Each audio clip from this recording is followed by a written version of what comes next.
Hello students, good morning. तो आज हम बात करने वाले हैं DSSB एग्ज़ाम की, जो कि अपकमिंग वैकेंसी है। अभी ऐसी आई नहीं है, बट बहुत जल्द आने वाली है। उससे पहले हम जान लेते हैं कि अभी हमने जस्ट जो है वो KVS का एग्ज़ाम दिया था। सबने दिया होगा। तो जो KVS में हमने तैयारी की थी, हमने देखा है कि फॉर्म आने के बाद नेक्स्ट मंथ हमारा एग्ज़ाम हो जाना, और जैसी तैयारी होना उसके बाद अगर हम 90+ स्कोर कर पा रहे हैं तो इसका मतलब उससे ही मिलता जुलता सिलेबस जो हमारा है वो DSSB का भी है। तो हमारी तैयारी इसकी भी उसी के अकॉर्डिंग चलेगी।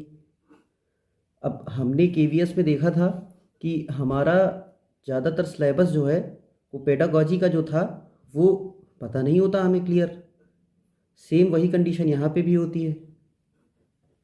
KVS के लिए हमने तैयारी की, लेकिन जैसी की वो हमने खुद देखा कि हमारे पास 1 महीने का टाइम था, और उसमें हमने कितनी तैयारी कर पाई वो हमारा रिजल्ट बता रहा है। क्योंकि आंसर की जो है वो आउट हो चुकी है और हमने मैच भी कर लिया है कि हमारा कितना सही है। तो अगर हम 1 मंथ में 120, 110, 90+ स्कोर कर पा रहे हैं वहाँ पे, तो इसका मतलब हम तैयारी के करीब हैं। और अगर हम DSSB के लिए पहले से प्रिपेयर रहेंगे तो हमारी अच्छी तैयारी हो जाएगी। तो देखते हैं ज़रा, जो DSSB का सिलेबस है हमारा, वो DSSB 2023 की एलिजिबिलिटी क्या है हमारी। किसकी बात कर रहे हैं हम यहाँ पे? प्राइमरी टीचर की बात कर रहे हैं। ठीक है, जो प्राइमरी की एलिजिबिलिटी है हमारी, उसमें क्लास 12th में हमारा 50% स्कोर होना चाहिए। ठीक है, 12th में 50% होने के बाद और क्या होना चाहिए हमारा? हम डिप्लोमा किए हों या फिर DLED, जिसको डिप्लोमा इन एलिमेंट्री एजुकेशन कहते हैं, या फिर BLED या B.Ed भी। यहाँ पे B.Ed वाले हमेशा कंफ्यूज रहते हैं कि हम प्राइमरी में एलिजिबल हैं कि नहीं। तो यहाँ पे B.Ed वाले जो हमारे हैं वो DSSB में एलिजिबल होंगे प्राइमरी लेवल के लिए। और हमारा CTET में 2 पेपर होते हैं, पेपर फर्स्ट और पेपर सेकेंड। पेपर फर्स्ट की एलिजिबिलिटी क्या है? पेपर फर्स्ट वाले ही प्राइमरी में अप्लाई कर सकते हैं। उसमें जनरल के लिए क्या चाहिए? 90 मार्क्स चाहिए हमारा। ठीक है, जनरल का 90+ स्कोर कुछ भी हो वो एलिजिबल होगा। ओबीसी किसी भी, दिल्ली के लिए है फॉर्म DSSB का, तो दिल्ली वाले के लिए तो 82 मार्क्स चाहिए, बट अदर स्टेट के लिए हमारा 90 मार्क्स कंपलसरी है।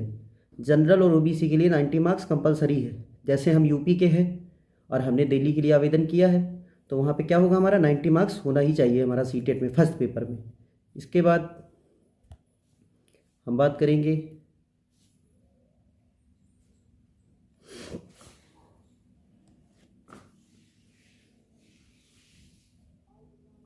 जो SC ST के लिए हमारा मार्क्स है वो CTET में कितना होना चाहिए? 82 स्कोर होना चाहिए। इसके बाद आगे हम बात करेंगे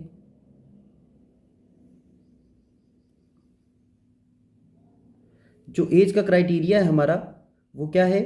जनरल के लिए हमारा जो मार्क्स है कितना होना चाहिए? जनरल के लिए एज 30 ईयर होनी चाहिए हमारी। मैक्सिमम एज है ये हमारी, जनरल की 30 ईयर, OBC की +3 ईयर, मतलब 33 ईयर होनी चाहिए। और SC ST के लिए 5 ईयर का एक रिलैक्सेशन मिलता है, तो 35 ईयर होनी चाहिए। ये SC ST के लिए एलिजिबिलिटी हो गई हमारी। आगे चलते हैं हम इसमें। जो एग्ज़ाम हमारा है वो कैसे होगा? हमारे इसमें 2 पार्ट आते हैं, एक होता है पार्ट ए और दूसरा होता है हमारा पार्ट बी। ठीक है, पार्ट ए में क्या क्या है? GA general ability test, reasoning, arithmetic and numerical ability, English और हिंदी। GA कितने मार्क्स का आता है? 20 मार्क्स का। रीजनिंग 20 मार्क्स की, अर्थमेटिक 20 मार्क्स की, इंग्लिश 20 मार्क्स की और हिंदी हमारी 20 मार्क्स की। टोटल 100 मार्क्स का ये हमारा पोर्शन होता है हमारा। ठीक है, हमें समझ में आ गया होगा। KVS हमने दिया है, जैसा KVS में था सेम वही वैसे ही क्वेश्चन हमारे DSSB में भी आते हैं हमारे। बस फ़र्क क्या है दोनों में? इसमें हमें 40% मार्क्स पास होने के लिए कंपलसरी है, लाना ही पड़ता है। और इसके बाद हमारा दूसरा सेक्शन है जो हमारा पार्ट बी, पेडागॉजी सेक्शन है। उसमें क्या होता है? वो हमारा जैसे ये 100 मार्क्स का होता है पार्ट ए, वैसे पार्ट बी भी टोटल 100 मार्क्स का ही होता है, जिसमें पेडागॉजी पूछी जाती है, जिसका कोई भी सिलेबस डिसाइड नहीं है। उसके जो क्वेश्चन होते हैं हमारे वो कहीं से भी पूछ सकता है हमारा, और उसके आंसर हमें देने होते हैं। काफ़ी टिपिकल होता है, तो उसके लिए हमें प्रिपेयर होना पड़ेगा। उसके लिए हमें अलग से टाइम चाहिए, एक्स्ट्रा टाइम। तो उसके लिए अगर हम आज ही से तैयारी शुरू कर देंगे तो हमारे लिए बहुत आसान हो जाएगा एग्ज़ाम। और नहीं करते हैं तो फिर आप समझ सकते हैं खुद ही, आपने KVS दिया ही होगा और देखा भी होगा, इसमें भी 40% मार्क्स लाना कंपलसरी होता है। अगर आपका 40% स्कोर नहीं है तो आप जो है उस पर क्वालिफाई नहीं हो पाएंगे। अब हम बात करते हैं KVS एग्ज़ाम में, और इसमें फ़र्क क्या होता है हमारा। तो देखिए, KVS में हमारा इंटरव्यू होता है, ठीक है, बट DSSS में इंटरव्यू नहीं होता है। फ़र्क ये है, KVS में हमारी निगेटिव मार्किंग नहीं होती है, बट DSSS हमारा निगेटिव मार्किंग करता है 0.25 की, ठीक है, मतलब 1/4 की निगेटिव हमारी DSSS में होती ही है। आप समझ गए होंगे, DSSS के लिए हमें तैयारी अभी से शुरू कर देनी है, क्योंकि वैकेंसी जो है वो सुप्रीम कोर्ट ने क्लियर कर दिया है कि वैकेंसी खाली है, और ये कंफर्म है कि वैकेंसी आना ही आना है। अगर हम आज से तैयारी शुरू करते हैं इसकी, तो हम एग्ज़ाम के लिए प्रिपेयर हो जाएंगे और हमारा रिजल्ट अच्छा स्कोर कर पाएंगे हम। मेरी बात आपको समझ में आई होगी। अगर कुछ डाउट है तो आप जो है कमेंट सेक्शन में पूछ सकते हैं, और इसके सिलेबस का डिटेल में वीडियो नेक्स्ट वीडियो में आपको बता दिया जाएगा। Thank you.